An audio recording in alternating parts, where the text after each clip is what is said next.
오늘 말씀은 우리에게 익숙한 말씀이죠. 신명기 본문이지만 복음서로 인해 예수님이 광야에서 40일 금식하신 후에 성령에 이끌려 마귀에게 시험 받으실 때 바로 이 말씀 인용하여서 물리치신 사건을 잘 알고 있기 때문이죠. 예수님은 내가 하나님의 아들이거든 여기 앞에 놓여 있는 돌덩어리 떡으로 만들어 보아라 하는 그 마귀의 시험에 기록되었을 때 사람이 떡으로만 살 것이 아니라 하였느니라 이렇게 말씀하셨습니다. 오늘 본문 3절 끝에 보면 사람이 떡으로만 사는 것이 아니요 여호와의 입에서 나오는 모든 말씀으로 사는 줄을 내가 알게 하려 하심이니라 이렇게 기록되어 있죠. 예수님이 하신 말씀은 바로 이 말씀입니다. 떡이 없이 살 수는 없죠. 우리 인생이. 그렇지만 떡만 가지고 사는 게 다가 아니다. 떡이 우리 인생의 목적이 되어서는 안 된다. 떡보다 더 중요한 것이 하나님의 말씀이다. 이런 깨달음을 우리에게 주시는 것이죠. 모세가 이스라엘 백성들에게 지금까지 계속해서 강조하고 있는 바로 그 내용입니다. 본문 1절 보시면 내가 오늘 명하는 모든 명령을 너희는 지켜 행하라. 그리하면 너희가 살고 번성하고 여호와께서 너희의 조상들에게 맹세하신 땅에 들어가서 그것을 차지하리라. 떡 때문에 살고 번성하고 가나안 차지하는 게 아니라는 그런 말씀이죠. 하나님이 너희에게 떡 주시려고 너희 겨우 의식주의 문제 해결해 주시려고 너희를 애굽에서 이끌어내시고 가나안으로 인도하고 계신 것 아니라는 그런 말씀입니다. 그렇습니다. 하나님께서 죄와 사망의 권세에서 저와 여러분을 구원하신 이유는 남들보다 좋은 옷 입고 맛있는 음식 먹게 하기 위해서가 아닙니다.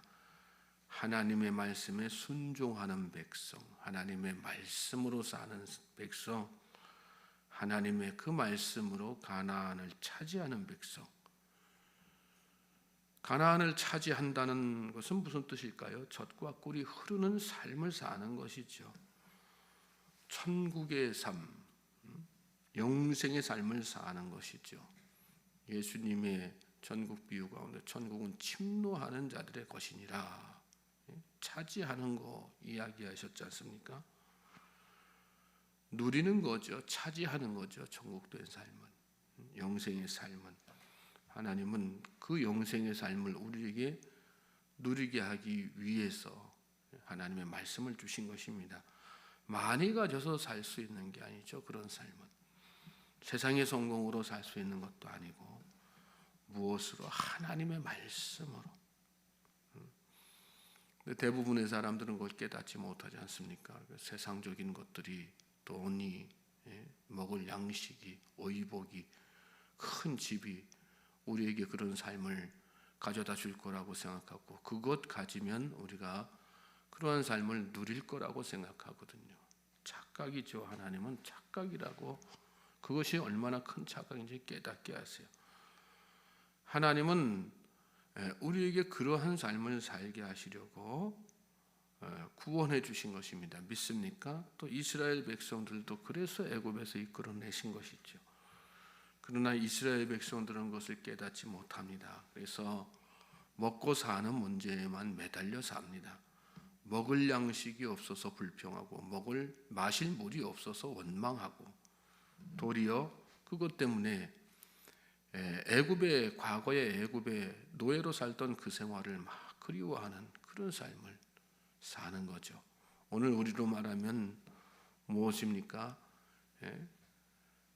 세상 삶 그리워하면서 사는 거예요. 하나님의 백성 되었는데도 불구하고, 구원받은 백성 됐는데도 불구하고 여전히 과거의 세상에서 살던 그 삶의 쾌락, 또 세상의 어떤 권력의 힘, 만몬의 힘을 갖다가 마음속에 그리워하면서 사는 것, 그것이 바로 애굽의 노예 생활을 그리워하는 이스라엘 백성들의 모습인 것입니다. 하나님은 그런 이스라엘 백성들을 가나안의 목전에서 돌이켜서 광야길을 걷게 하십니다. 지금 이 상태로는 가나안에 들어가봤자 달라질 게 하나도 없기 때문에 그곳에 들어가서도 여전히 불평하고 원망하면서 살 것 뻔하기 때문에 그 안에 하나님께서 다 이렇게 미리 이기게 하시고 물리치게 하실 이방 7 족속들이 다 있는데 그 족속들을 물리치고 이기고 승리하는 삶을 살면서 그 땅을 취하는 것이 아니라 패배할 것이, 또 거기 가서 그들은 노예로 살 것이 뻔했기 때문입니다. 광야는 이스라엘 백성들을 떡이 아닌 하나님의 말씀으로 살게 하시려는, 그래서 참된 생육과 번성 또 복을 누리게 하시려는 하나님의 기쁘신 뜻이 있었던 것입니다. 2절 말씀 보십시오. 내 하나님 여호와께서 이 40년 동안에 내게 광야 길을 걷게 하신 것을 기억하라. 이는 너를 낮추시며 너를 시험하사 내 마음이 어떠한지 그 명령을 지키는지 지키지 않는지 알려 하심이라. 광야 길 걷게 하신 목적에 대해서 기억하라, 걷게 하신 것 기억하라 이렇게 말씀하면서 왜 광야 길을 걷게 하셨는지 보면 너를 낮추시며 시험하사, 낮추신다는 얘기는 겸손하게 하신다는 얘기죠. 겸손하게 하신다는 하나님의 말씀에 전적으로 순종하면서 하나님께 은혜 구하면서 살도록 하시기 위해서 너를 시험하사 내 마음이 어떠한지 그 명령을 지키는지 지키지 않는지 알려 하심이라. 하나님의 명령을 지키는지 안 지키는지 시험하기 위해서 광야길 걷게 하셨다는 거예요. 그렇죠, 여러분. 평안할 때는 우리 믿음이 다 좋아 보이죠. 평안할 때는 그 사람의 믿음이 진짜 믿음인지 가짜 믿음인지 구분할 수 없습니다. 평안해서 사업이 잘 돼서 감사하는 건 누구나 다 할 수 있어요. 진짜 믿음은 어느 때에 드러나게 되어 있는 것입니까? 삶이 어렵고 힘들 때. 광야길이라고 하는 것이 그런 길 아니겠어요? 특별히 여기 40년이라고 하는 세월, 여러분 한번 생각해 보세요. 한두 해가 아니에요. 한두 달이 아니에요. 우리는 하루 이틀만 삶에 어려움이 생겨도 견디기 너무 어려워가지고 그냥 마음속에서 저 불평의 씨앗이 막 싹트고 자라나고 막 그러는데 40년 동안을 이렇게 하셨단 말씀이에요. 긴 세월, 막막한 세월, 앞이 보이지 않는 세월, 이렇게 광야길 걷게 하셨어요. 왜요? 우리의 마음이 어떠한지, 우리의 믿음이 어떠한지, 그런 중에도 하나님의 말씀을 잘 지키는지 안 지키는지 그거 알게 하시기, 알고자 그래서 그런 길 걷게 하셨다는 거예요. 저는 저와 여러분이 어렵고 힘든 광야길을 걸어가고 있습니까? 그 광야길 가운데에서 하나님께서 알아주실 만한 믿음을 보이실 수 있는 저와 여러분 될 수 있길 주님의 이름으로 소망하고 축복합니다. 어려울수록 하나님 앞에 감사하는 사람, 어려울수록 힘들수록 도리어 하나님 앞에 더욱더 은혜 구하고 겸손해지는 사람, 그 사람이 진짜 참된 믿음이고 하나님께서 찾으시는 사람이죠. 3절 말씀 보시면 너를 낮추시며 너를 줄이게 하시며 또 너도 알지 못하며 내 조상들도 알지 못하던 만나를 내게 먹이신 것은 사람이 떡으로만 사는 것이 아니요 여호와의 입에서 나오는 모든 말씀으로 사는 줄을 내가 알게 하려 하심이라. 왜 이렇게 광야길 걷게 하셨는가? 왜 이렇게 낮아지는 삶을 살게 하시고 때로는 굶주리게도 하시고 그렇게 하셨는가? 고통 가운데 살게 하셨는가? 본질적인 또 하나의 목적이 나오죠. 뭡니까? 떡이 아니라 여호와의 입에서 나오는 모든 말씀으로도 살 수 있다는 것을 너로 하여금 알도록 하기 위해서 그러신 것이다. 그 말씀이에요. 말씀으로 살 수 있는 능력을 우리에게 허락해 주시기 위해서 우리에게 광야길 걷게 하신다는 거예요. 믿습니까?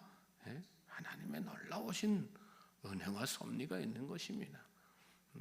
하나님의 말씀이면 족합니다. 말씀 통해 가지고, 그렇죠? 우리가 힘들고 어려울 때 진짜 우리에게 위로 주는 건 뭐예요?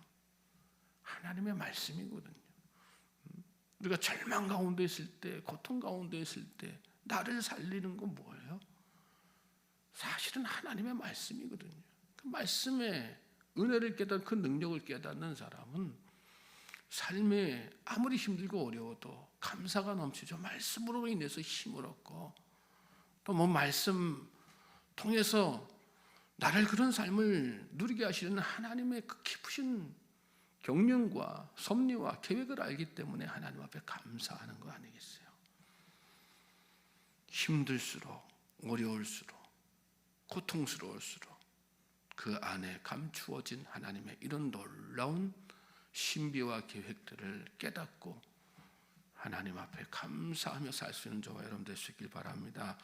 하나님의 말씀으로 사는 거예요. 말씀으로 위로를 얻으세요. 말씀으로 힘을 얻고. 4절 말씀 보시겠습니까? 이 40년 동안에 내 의복이 헤어지지 아니하였고 내 발이 부르트지 아니하였느니라. 그런 중에도 하나님은 어떻게 하셨어요? 의복이 헤어지지 아니하게 하셨고 발이 부르트지 않게 하셨다. 여러분 고난 중에 있다고, 고통 중에 있다고, 답답한 중에 있다고 하나님과의 관계가 끊어졌다고 생각하지 마십시오. 내가 잘 되고 내가 뭔가 이 땅에서 성취해야만 하나님께서 나와 함께 하신다고 생각하지 마십시오. 하나님은 도리어 내가 어려울 때 나와 가장 친밀하게 내 곁에 가장 가까이 계시다고 하는 사실 여러분 기억하실 수 있길 바랍니다. 그것 깨닫게 하시기 위해서 얼마나 내 곁에 가까이 있는지, 하나님이 우리 삶에 얼마나 친밀하게 역사하고 계시는지 그것 깨닫게 하시기 위해서 이 광야길 다 걷게 하셨다는 거죠. 5절 말씀, 너는 사람이 그 아들을 징계함 같이 내 하나님 여호와께서 너를 징계하시는 줄 마음에 생각하라. 무슨 생각하라는 거예요? 하나님의 마음 생각하라는 거예요. 하나님의 마음. 하나님이 우리를 얼마나 사랑하시는지, 왜 우리에게 고난도 주시고 왜 우리에게 답답한 상황도 만나게 하시고 왜 우리에게 때로는 절망된 그런 상황도 만들어 놓으시는지, 이유가 뭘까요? 아버지의 마음, 부모의 마음이라는 거, 자식이 잘 되길 바라는, 그걸 마음에 잘 생각하라는 얘기죠. 하나님은 항상 선하세요. 믿습니까? 하나님은 항상 옳으세요. 그리고 언제나 좋으신 분이 하나님이시죠. 그러므로 6절 말씀, 내 하나님 여호와의 명령을 지켜 그의 길을 따라가며 그를 경외할지니라. 내 하나님 여호와께서 너를 아름다운 땅에 이르게 하시나니 그곳은 골짜기든지 산지든지 시내와 분천과 샘이 흐르고 밀과 보리의 소산지요 포도와 무화과와 석류와 감람나무와 꿀의 소산지라. 내가 먹을 것에 모자람이 없고 내게 아무 부족함이 없는 땅이며 그 땅에 도는 철이요 산에서는 똥을 캘 것이라. 하나님의 백성들은 하나님의 말씀 따라갈 때, 하나님의 말씀에 순종할 때 이런 놀라운 축복을 누리게 되어 있는 것입니다. 그럼 다윗을 생각해 보세요. 다윗의 시편 23편의 고백을 우리가 잘 하지 않습니까? 그의 상황이 풍성해서 그랬으면 그런 고백이 나왔습니까? 그렇지 않잖아요. 적박한 상황이고 목숨이 위협받는 상황이고 또 주변 사방 곳곳에 이리와 같은, 맹수와 같은, 사자와 같은 그런 어떤 대적자들이 포진해 있는 그런 상황이잖아요. 그런데 그런 중에도 뭐라고 고백합니까?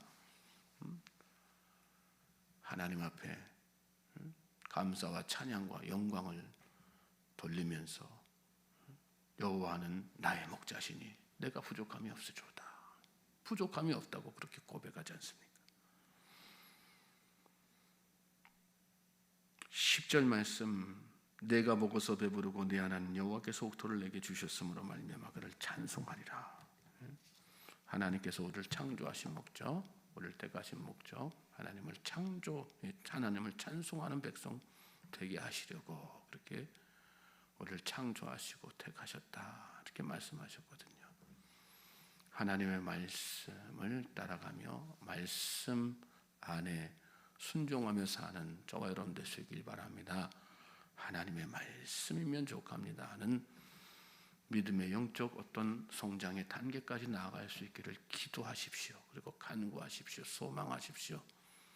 그럴 때 우리 입술을 통해서 하나님은 찬송으로 영광 받으실 것입니다. 내가 부족함이 없습니다. 감사로 영광 받으실 것입니다. 그리고 우리의 삶을 그렇게 축복된 삶으로 이끌어 가실 것입니다. 오늘이 저와 여러분의 그런 날 되기를 다시 한번 주님의 이름으로 소망하고 축복합니다.